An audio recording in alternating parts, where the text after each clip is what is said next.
They have the Gay Pride Parade. I can't tell you how many dress up like Chrissy Snow years later. So whatever I did with her, I created something that was iconic. People waited for Chrissy Snow to come on the screen, and I'll always be proud of her. ABC and those producers were so unbelievably dumb to let her go. But I came out the best of anybody because I moved on. I didn't stay angry, but, I've always had the I'll show yous.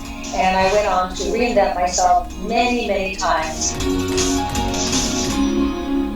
Man, did I love being Chrissy Snow. I am really proud of creating that dumb blonde because she had a moral code. She was lovable. Most people don't realize that Chrissy Snow from Three's Company was the first feminist. I was the first one in television who asked to be paid commensurate with the men because I was on the #1 show and had the highest demographics of any woman in television, and yet all the men were being paid 10 to 15 times more than me. So my contract was up, I renegotiated, and I was fired for asking, essentially. They fired me for mid-season, but in order to get paid for the rest of that season, I had to turn up once a week, and as Chrissy, I would say, I know, she's still sick, I'm sorry, I can't wait to see you too, all right, I love you, bye. It was humiliating and depressing, and they used me to be able to perpetuate the fact that Suzanne Somers was still on the show while they were trying out other girls. I don't know how much money they lost when they broke up that chemistry, but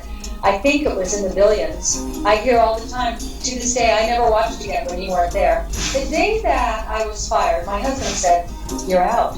They're going to make an example of you, and you're out. He said, we're going to make this work for us.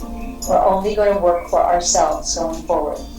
And so that's pretty much how we became the entrepreneurs that we are. I had all my other businesses going. I was writing books, I was an entrepreneur, I had Time Master, I had product. I kind of smiled to myself, like, I didn't wallow in anger and darkness and negativity. I don't hate any of them. I just feel indifferent. You're not worth my expending emotion on it. I just try to keep my thoughts in such a healthy place.